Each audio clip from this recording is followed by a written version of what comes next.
할렐루야. 오늘은 열왕기상 공부를 해보도록 하겠습니다. 열왕기상의 저자는요, 신분을 밝혀주는 결정적 자료가 전혀 없어요. 열왕기상은 이렇게 전에서 내려오기는 예레미야가 기록했다 이렇게 말했는데, 지금 성경학자들은요, 예레미야가 기록했다고 생각하는 사람 아무도 없습니다. 다시 말하면 뭐죠? 작자가 미상이라는 얘기예요. 작자가 누구이든지 간에 그 이스라엘의 많은 선지자들이 그러했듯이 신명기를 익숙히 알았던 것만은 분명합니다. 영대는 바벨론 포로기 그 이후부터 제1차 포로 귀환 이전의 시기, 다시 말하면 뭐죠? BC 561년에서 537년까지입니다. 여러분, 본서는요, 단순히 왕들에 대해서 왕들의 행적과 이스라엘의 일반 역사 기록을 목적을 둔 것은 아닙니다. 그것은 아니고 이스라엘의 흥망성쇠의 그 열쇠는 오직 하나님께 대한 순종의 여부에 달려있다. 이것을 보여주고 있습니다. 동시에 역사의 주관자는 누구라고요? 오직 하나님뿐이심을 보여주려는데 그 목적이 있습니다. 다시 말하면 뭐죠? 하나님의 로드십을 인정하라는 얘기입니다. 하나님을 떠난 죄를 최악의 죄악으로 말하고 있고요. 그리고 이스라엘이 멸망하고 고난을 당한 것도 하나님에게서부터 떠남으로부터 온 것임을 밝히고 있습니다. 오므리나 여로보암 2세가 가장 강력한 왕국의 통치자들이었음에도 불구하고 성경에 보면 단 6절에 스쳐 지나가고 있음을 볼 때 그런 오므리 왕조나 그런 게 중요한 게 아니라 오직 하나님의 로드십만이 중요하다 하는 것을 말하고 있죠. 자, 역사적 배경 보겠습니다. 고대 세계에서 최강국이었던 애굽의 세력이 솔로몬 시대에는 크게 쇠퇴했어요. 또한 당시 아수르는 보잘것없는 나라였죠. 그럼에도 불구하고 솔로몬 당시 이스라엘 주위에는 이렇다 할 강대국이 없었어요. 강대국은 없었는데 그러다가 아수르가 디글랏 빌헤셀이라는 그 치하에서 갑자기 강성하기 시작했어요. 드디어 아수르는 사르곤 왕 된 BC 722년경에 북이스라엘 왕국을 정복했고요. 아수르 바니팔 왕 때는 애굽에까지 그 지배권을 확장시켜 나갔습니다. 아수르의 남쪽에서는 신흥 바벨론이 서서히 등장하기 시작했어요. 드디어 바벨론은 갈그미스 전투에서 아수르와 애굽의 연합군을 전멸시켰고요. 그리고 그들은 최강국으로 부상했습니다. 그 당시 바벨론 왕은 여러분 잘 아시는 느부갓네살 왕이었어요. 갈그미스 전투에서 승리한 바벨론이 느부갓네살 왕, 곧 이어서 팔레스타인을 느부갓네살 왕은 침공을 했고요. 예루살렘을 3번씩이나 공격했고 마침내 BC 586년에는 남유다 왕국을 정복시켰습니다. 여러분, 바벨론의 강력한 그 왕 느부갓네살 여러분 기억하시죠? 최강자였던 그는요, 어느 날 교만이 들어가고 정신이상자가 됩니다. 정신이상이 돼가지고 어떻게 해요? 이슬 맞은 그 풀밭을 4발로 기어다니는, 짐승처럼 기어다니는 그 생활이 시작이 됐어요. 근데 그는 7년 동안 하나님의 정하신 시간 7년 동안 그렇게 짐승처럼 풀밭을 헤매었지만 때가 참에 어느 날 머리를 들어 하늘을 쳐다봅니다. 근데 거짓말같이 회복이 되는 거예요. 하늘을 쳐다볼 때 회복이 됐다는 의미를 여러분 아십니까?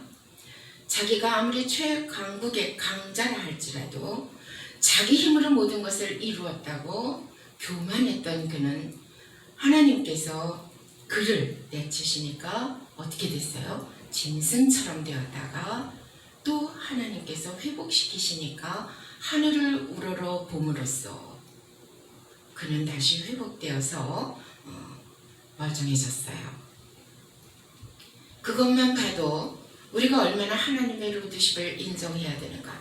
열왕기의 많은 역대 왕들의 그 모든 지략이 아무것도 아님을 하나님 앞에서 우리는 알아야 될 것입니다. 그래서 열왕기상의 전반부에 보면요, 솔로몬의 성전 건축과 성전 예배를 중심한 신정 정치를 부각시키고 있죠. 신정 정치를 부각시킴으로써 뒤에 이어지는 분열 왕국 시대에 부패한 세속 왕정의 타락상과 극명한 대조를 이루고 있습니다. 왕국 분열이나 패망의 원인이 국력의 쇠퇴로 인한 것이 아니라 우상 숭배로 말미암았다는 사실을 집중적으로 부각시키고 있어요. 우상 숭배로 인한 죄악은 반목과 전쟁이라는 인간끼리의 악순환을 이야기함으로써 결국 인간을 타락과 패배의 늪 속으로 빠뜨린다는 교훈을 주고 있습니다. 단순한 역사 사실의 나열보다는 여호와 신앙의 그 기부에 따라서 평화와 축복이 결정됨을 증명하려는 관점에서 역사를 편집한 것입니다. 열왕기상 전체적으로 보면요, 전반부에서는 어땠다고요? 솔로몬이 완전히 하나님 중심으로 했을 때 하나님의 막 감동을 받잖아요. 감동을 받아서 뭐라 그랬어요? 내가 네게 무엇을 주고 내가 네게 무엇을 주면 좋겠니? 그 하나님의 그 막 들뜬 마음이 느껴지잖아요. 근데 그랬던 그 솔로몬이 타락했을 때는 어때요? 하나님께서 정말 그 찢어지는 가슴을 부여안고 이제 네가 이렇게 우상 숭배에 빠졌고 이렇게 변질되었으니 이 나라를 흩뜨겠다. 그런데 그럼에도 불구하고 내 종 다윗을 생각해서 한 민족, 그러니까 한 지파를 주어서 그 대를 잇게 하겠다. 그게 남유다예요. 한 지파는 아니고 두 지파였죠. 나중에는 북이스라엘은 10지파, 남유다는 2지파. 자, 열왕기상 전체 관찰을 보겠습니다. 주제는요, 이스라엘의 통일 왕국과 분열 왕국에 대해서 말하고 있어요. 솔로몬의 통일 왕국은 11장 43절까지거든요. 그래서 솔로몬 왕이 등극한 후에 왕위를 계승했죠. 영모에 가담했던 아도니아라든지 요압은 처단했어요. 그리고 왕권을 강화시켰죠. 그래서 솔로몬의 왕권 강화는 2장 1절로 46절까지 잘 나오고 있고요. 솔로몬의 소원을 3장 1절로 4장 34절까지 보면 하나님께서 아까 뭐라 그랬어요? 가슴이 뜨거워지셔서 감동받아서 내가 네게 무엇을 주고 하니까는 뭐라 그랬어요? 나는 지혜를 주세요. 지혜를 구하는 솔로몬이 3장 1절로 38절까지 나오고 있습니다. 그래서 하나님의 축복 약속대로 하나님은 축복하셨고 영광과 번영이 날로 더해갔죠. 솔로몬의 통치 체제는 아주 탄탄대로로 나갔습니다. 그리고 나서 왕이 된 지 4년에 건축을 시작해서 7년 만에 완성을 했는데 성전 완성과 봉헌에 대해서 성전 건축이 나오고요. 그 다음 솔로몬 왕의 명성이 순종과 율례 준수를 말씀하신 그 하나님 앞에서 하나님께서는 다윗 언약을 재약속하셨죠. 내가 너를 떠나지 아니하리라. 내 종 다윗과 약속한 대로 그 위가 영원하리라. 이렇게 하셨어요.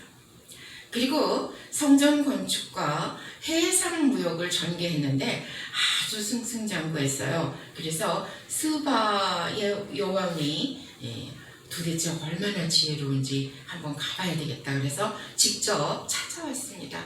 찾아와서 보니까 그 지혜가 사람의 지혜가 아닌 거예요. 그래서 그 스바 여왕이 그 이방 여인 스바 여왕이 하나님을 그 입술로 찬양했다는 거 아니에요?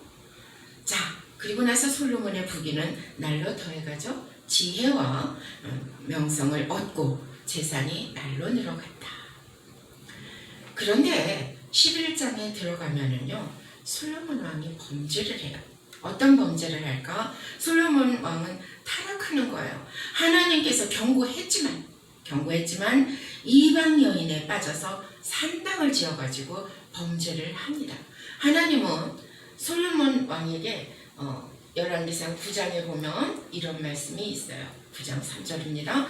저에게 이르시되 네가 내 앞에서 기도하며 간구함을 내가 들었은즉 내가 너의 건축한 이전을 거룩하게 구별하여 나의 이름을 영영히 그곳에 두며 나의 눈과 나의 마음이 항상 거기 있으리니 네가 만일 내 아비 다윗의 행함같이 마음을 온전히 하고 바르게 행하며 내 앞에서 정말 내가 네게 명한 대로 온갖 것을 순종하여 나의 법도와 율례를 지키면 내가 내 아비 다윗과 약속한 그대로 이스라엘 위에 오를 사람이 네게서 끊어지지 아니하리라 한 대로 너의 이스라엘의 왕위를 영원히 견고하게 하겠다. 이렇게 그러나 그 뒤에 보면 그러죠. 그러나 율례와 법도대로 행하지 않고 네가 내게서 마음이 떠나면 이 전은 내가 버릴 것이며 지나가는 사람들이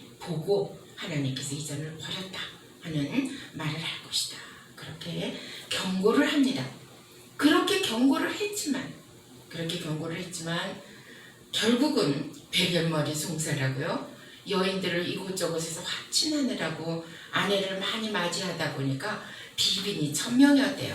근데 그 중에서도 마음에 드는 여인들이 다 하나같이 자기 친정에서 섬기던 이방신을 다 끌고 오는 거예요. 그래갖고 나를 사랑한다면 내가 섬기는 그 신의 그 우상이죠. 우리가 보는 말로는 우상이잖아요. 근데 내가 섬기는 그 신의 산당을 지어주소서. 그러니까는 뭐예요?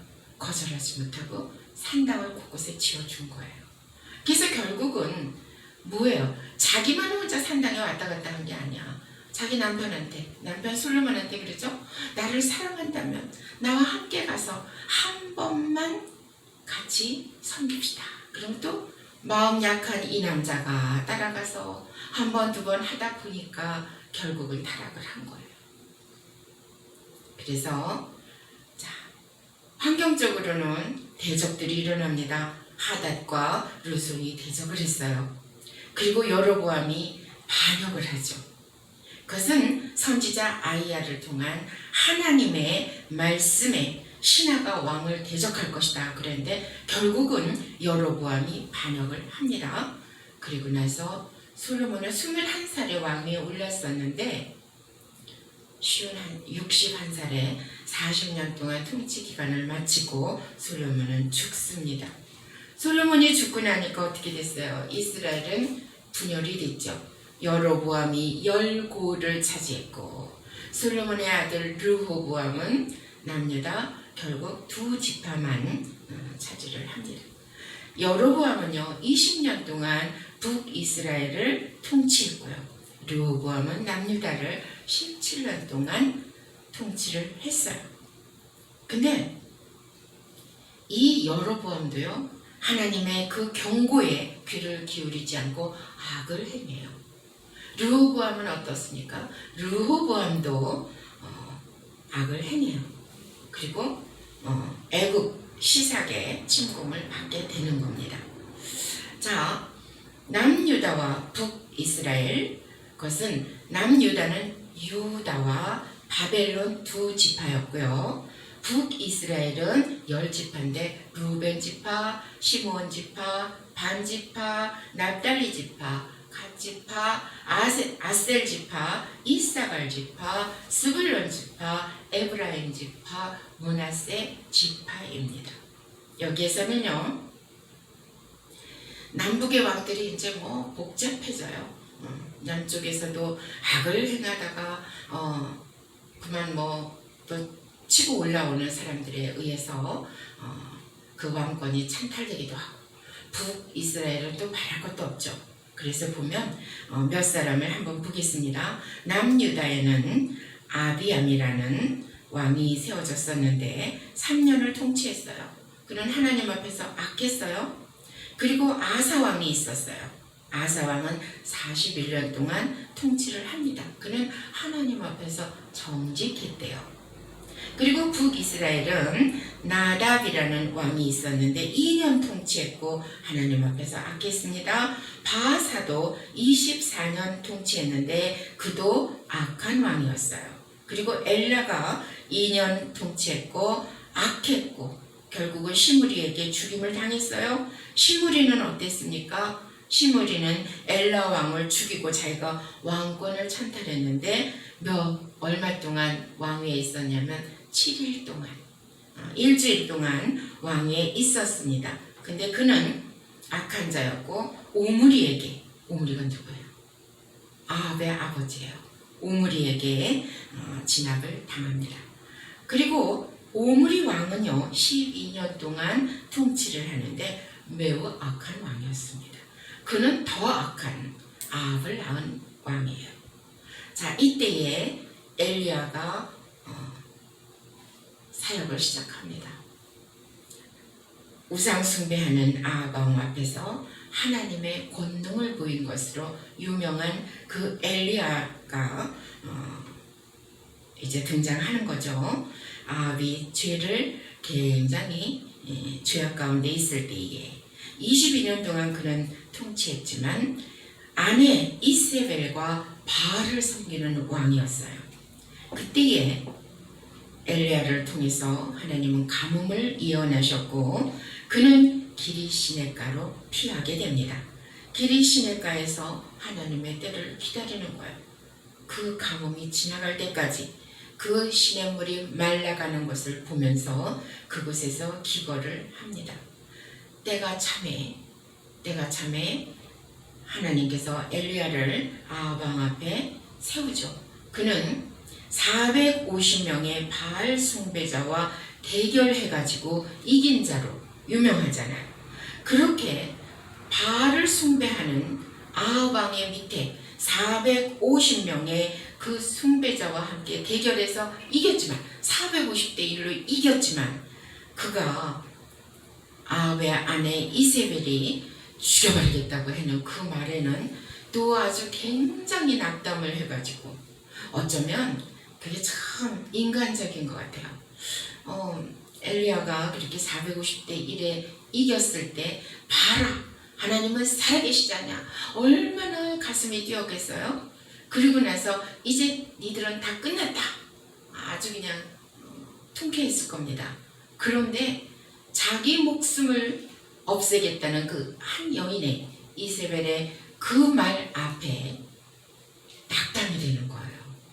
하나님께서는 분명히 살아계시고 하나님께서는 선악간의 모든 것을 알고 계실 텐데 어쩌면 나는 내 목숨 하나 하나님께서 보호해 주시지 못하는가 해가지고 그가 막 낙담이 돼가지고 죽기를 구하잖아요. 죽기를.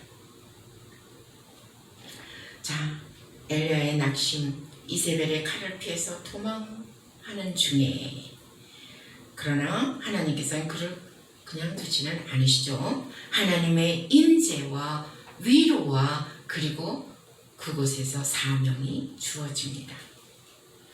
아합의 악행은 20장 1절로 22장 40절까지인데 아람과 이스라엘이 전쟁했을 때 아합은 승리는 했지만 베나닷을 살려주어서 경고를 당해요. 그리고 그 아합은 나봇의 포도원을 강탈해 갑니다. 나봇의 포도원, 여러분 잘 아시죠? 나봇이라는 농부가 포도원을 정말 잘 가꿨어요. 아합은 한 나라의 왕이었음에도 불구하고 그 나봇의 포도원을 갖고 싶어서 안달을 하는 거예요. 그거 갖고 싶어. 너 나한테 팔아라. 그러니까 나봇이 안 팔잖아요. 그랬더니 막 병이 나는 거예요. 생병이 나. 이세벨이 와서 말합니다. 왕이요. 왜 그렇게 근심하시나이까? 그러니까는 그래요. 나 나봇의 포도원이 갖고 싶어. 근데 안 판대. 그랬더니 뭐라 그래요? 아유 별 걱정을 다 한다고. 결국은 뭐예요? 억울하게 증언해주는 사람 2명을 증인으로 세우고 나봇이 말이야 왕하고 하나님을 막 이렇게 비방했다 이런 거를 막 퍼뜨린 거예요. 그럴 때 결국은 그 억울한 죽임을 당하게 됩니다. 나봇은. 그래서 그 포도원을 아합이 갖게 되잖아요. 남자들은요, 아내를 잘 만나야 돼요. 현명한 아내를 만나야 돼요. 이세벨처럼 악한 여자를 만나면 그 머릿속에서 늘 나오는 것이 악한 생각뿐입니다. 그러니까 같이 행동하다 보면 악한 사람이 되어버리는 거예요. 그래서 결국은 아합은 전쟁터에서 정말 변장을 하고 자기가 부하인 것처럼 변장했지만 결국은 우연히 쏜 화살이 갑옷 솔기를 뚫고 들어가지고 거기서 죽임을 당해요. 이세벨은 어떻습니까? 이세벨도 죽는데요. 그 나봇의 피에, 나봇의 포도원의 피가 흘림과 같이 이 둘의 피를 개가 핥는 그런 역사가 기록되어 있습니다. 그리고 22장 41절부터 53절까지 보면은 여호사밧과 아하시아가 나와요. 남유다의 여호사밧 왕은 하나님 앞에서 정직했습니다. 그래서 그는 25년 동안 통치하면서 열심히 하나님을 섬겼기 때문에 나중에 보면 그렇죠? 엘리사가 내가 여호사밧의 낯을 보지 않으면 내가 니들을 낯을 왜 보고 내가 기도를 하겠니? 이런 말을 하잖아요. 여호사밧은 하나님의 사람이었습니다. 북이스라엘의 아하시아는 25년 동안 그도 통치는 했지만 하나님 앞에서 악한 왕이었다. 이렇게 기록되어 있습니다. 자, 신학적 해석을 보면요, 솔로몬이 왕위를 계승해서 국권을 강화해 나갔죠. 다시 한번 떠올리면서 기억해 보세요. 자, 아버지 다윗에게는 아주 훌륭한 친구가 있었는데 요압 장군이었어요. 근데 이 요압 장군은 하나님의 뜻이 어쨌든 다윗의 그 후계자로서 솔로몬이 이렇게 등극을 해야 되는 것임에도 불구하고 아도니아를 따랐어요. 요압이. 그리고 시므이도 아도니아를 따랐습니다.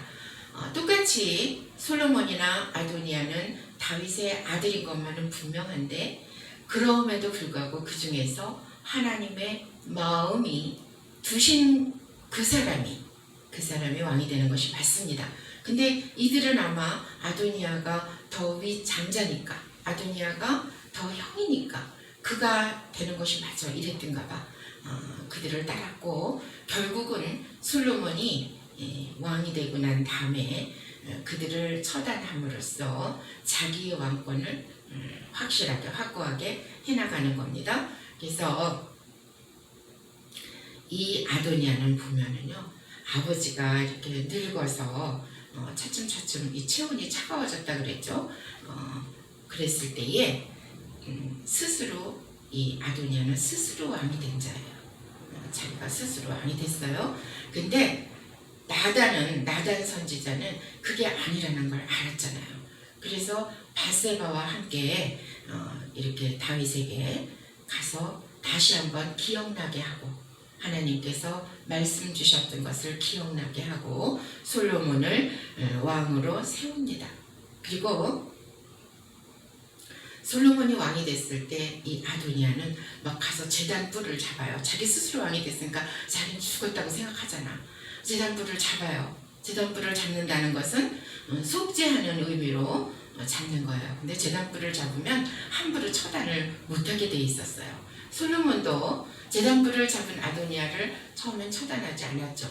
근데 뭐라 그래요? 기껏 살려두고 났더니 아버지의 그 마지막 아버지의 몸을 덮게 하려고 이렇게 얻었던 후궁 아비삭인가요? 맞아요? 아비삭을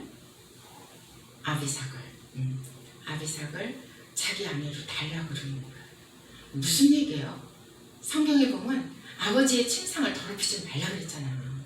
그럼에도 불구하고 그럼에도 불구하고 그 여인이 보기에 아리따우니까 아버지가 또 이렇게 함께 이렇게 그 침상에 들지는 않고 몸을 덥게 하는데 이 따뜻하게 해주는데 주물러주고 뭐 이렇게 따뜻하게 안아주고 따뜻하게 했던가 봐.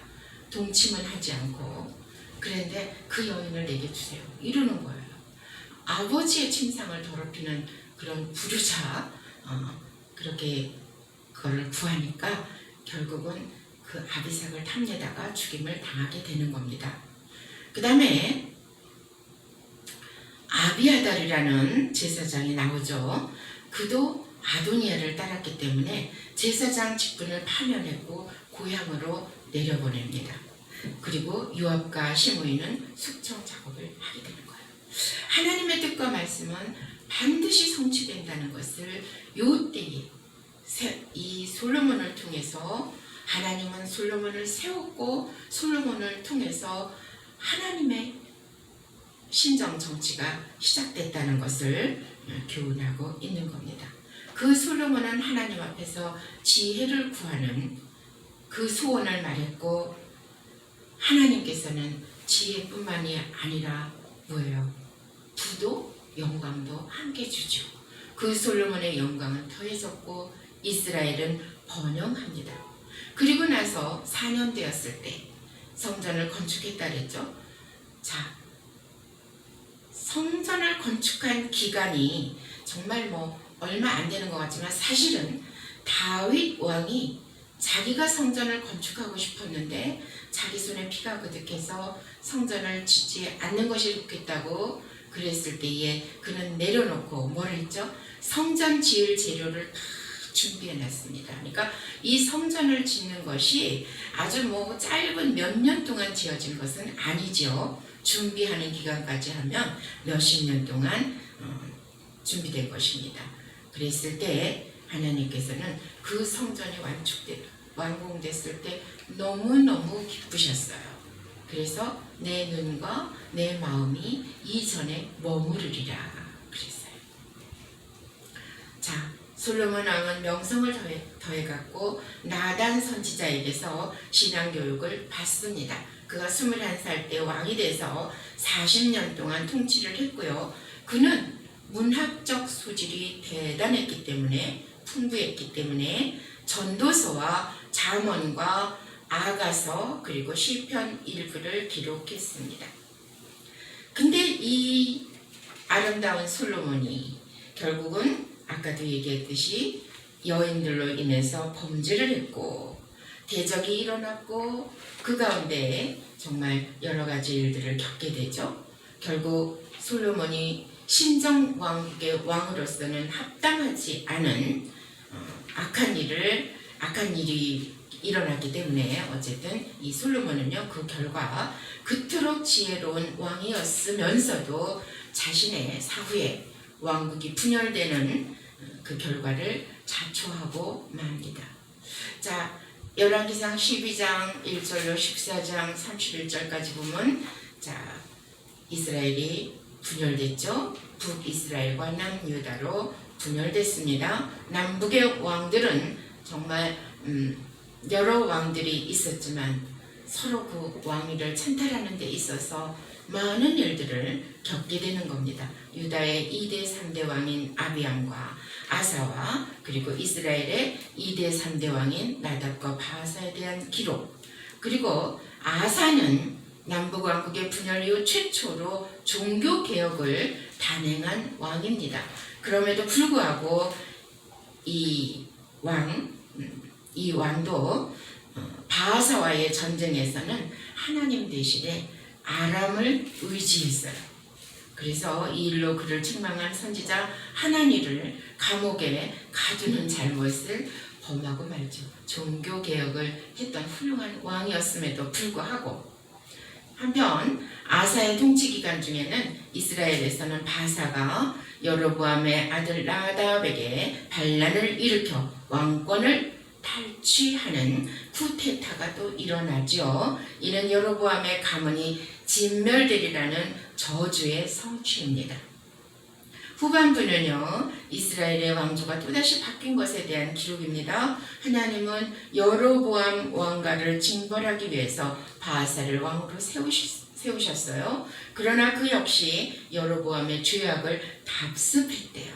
답습했으며 선지자 예후의 경고를 듣고도 회개치 않았어요.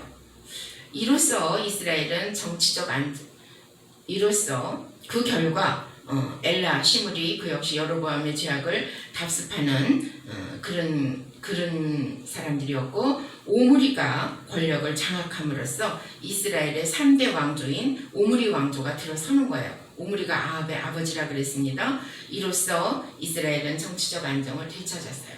오므리 왕조가 들어서면서 정치적으로는 안정을 되찾습니다. 그러나 종교적으로는 암흑기를 초래하고 말았죠. 오므리의 아들 아합이 베니게와 결혼 동맹을 맺고 바알 숭배자인 이세벨과 결혼한 것은 북왕국을 우상 숭배지로 만든 대표적 사례입니다. 자, 이때 누가 나타난다고요? 엘리야가 나타났어요. 까마귀가 물어온 떡과 고기를 먹으며 기리시네가에서 생명을 연장하고 있던 그 엘리야는 우상 숭배하는 아합 왕 앞에서 하나님의 권능을 보여주고 있습니다. 자, 권능은 헬라어로 두나미스예요. 히브리어로는 게브라죠. 하나님의 그 능력, 권능을 보여주었습니다. 하나님의 변치 않는 신실한 사랑의 증거인 동시에 이와 같은 선지자의 사랑의 사역조차 무시하고 계속 타락한 이스라엘의 패역을 다시 한번 강조하고 있는 겁니다. 그럼에도 불구하고 20장에 넘어가면요, 20장 1절로 22장 40절까지는 아합의 악행이 나와요. 아까 얘기했던 나봇의 포도원을 욕심내는 아합에게 이세벨은 계략으로 거짓된 두 증인을 내세워서 그 포도원을 차지했다 그랬죠. 나봇이 하나님과 왕을 저주했다고 그렇게 거짓된 증인을 세워서 그것을 차지합니다. 또 한 번의 악행은요, 하나님께서는 엘리야를 통해 나봇의 피 흘린 곳에 아합도 피를 흘릴 것을 예언하라고 하나님께서는 그 악행한 아합을 저주하셨어요. 그래서 시체는 개들이 핥을 것이다. 근데 아합과 이세벨이 정말 죽었을 때에 두개골이 깨져서 피가 흐르니까 개들이 와서 핥는 그런 것을 우리가 말씀을 통해서 봅니다. 근데 이 아합은요, 또 이렇게 살다가 힘들어지면 일시적으로 막 금식기도도 해. 회개하면서 하나님 앞에서 금식기도도 해요. 그러니까 우리가 하나님 앞에서 신앙생활을 한다는 것은 정말 좌로나 우로나 치우치지 않고 변함없이 오로지 하나님을 향하여 내 마음을 온전히 드리며 하루하루 살아가는 것이 신앙생활입니다. 그렇게 일시적인 감정에 의해서 눈물을 흘리고 회개하고 금식하고 그것이 중요한 것만은 아닙니다. 아합도 금식 기도를 했더라고요. 자, 마지막으로 22장 41절로 53절까지는 여호사밧과 아시아에 대해서 나왔죠. 남유다 여호사밧은 정직했고 북이스라엘 아시아는 악을 행했다. 이렇게 해서 말씀을 끝내고 있습니다. 여러분 참고로 아합과 여호사밧의 연합에 대해서 영적인 교훈이 있어요. 아합과 여호사밧 연합의 영적 교훈이 있는데요. 신앙을 무시하고 민족적 동질감 때문에 연합을 했다. 아합이 여호사밧하고 연합할 때는 뭐라고요? 신앙을 무시했고 민족적 동질감 때문에 연합했대. 여호사밧도 좀 연약한 부분이죠. 아합이 신앙적으로 온전치 않음에도 불구하고 민족적 동질감, 너와 내가 누구냐, 우리는 고륙이 하나가 아니더냐 이러면서 연합했죠. 성도는 불신자와 결코 멍에를 함께 맬 수 없음을 우리는 이 두 사람을 통해서 볼 수 있습니다. 또한 거짓 선지자의 예언만을 믿고 동맹을 출전하죠. 거짓 선지자들이 걱정 마십시오. 승리합니다. 우리가 기도하는데 하나님께서 여러분들 편이라고 했습니다. 막 이러면은 믿어요. 우리가요 분별력이 있어야 돼요. 다 선지자라고 다 같은 선지자가 아닙니다. 하나님이 함께 하시는 자가 참 선지자인 것입니다. 근데 성도는 불신자의 거짓된 충고에 귀를 기울여서는 안 된다는 것을 마태복음 16장에 보면 나오죠. 또한 하나님의 진실한 선지자의 말을 무시하고 전투에 나가기도 했죠. 아합과 여호사밧이. 그것은 다시 말하면 성도는 하나님의 말씀만을 참된 행위의 기준으로 삼아야 된다는 것을 깨달아야 합니다. 또 한 가지, 아합과 여호사밧 모두에게 불행을 가져왔다. 그것은 성도는 악인과 연합할 때 참된 행복을 잃어버리게 된다 하는 것을 깨닫게 됩니다. 마지막으로 아합과의 연합으로 여호사밧이 하나님의 책망을 받는다고 역대하 19장 2절에 나옵니다. 여호사밧이 그렇게 하나님 앞에서 정직하게 행했음에도 불구하고 아합과의 연합한 것은 잘못했다고 책망을 받죠. 그것은 다시 말하면 불의한 자와 연합해서 불의를 쫓게 될 때 하나님의 진노를 받게 되는 것이다. 로마서 2장 8절에 보면 그렇습니다. 우리는 오직 하나님입니다. 오로지 하나님만을 바라보며 오직 예수의 이름으로 하나님 앞에서 그렇게 살아가는 아름다운 성도들이 되어야 될 줄 믿습니다. 수고하셨습니다.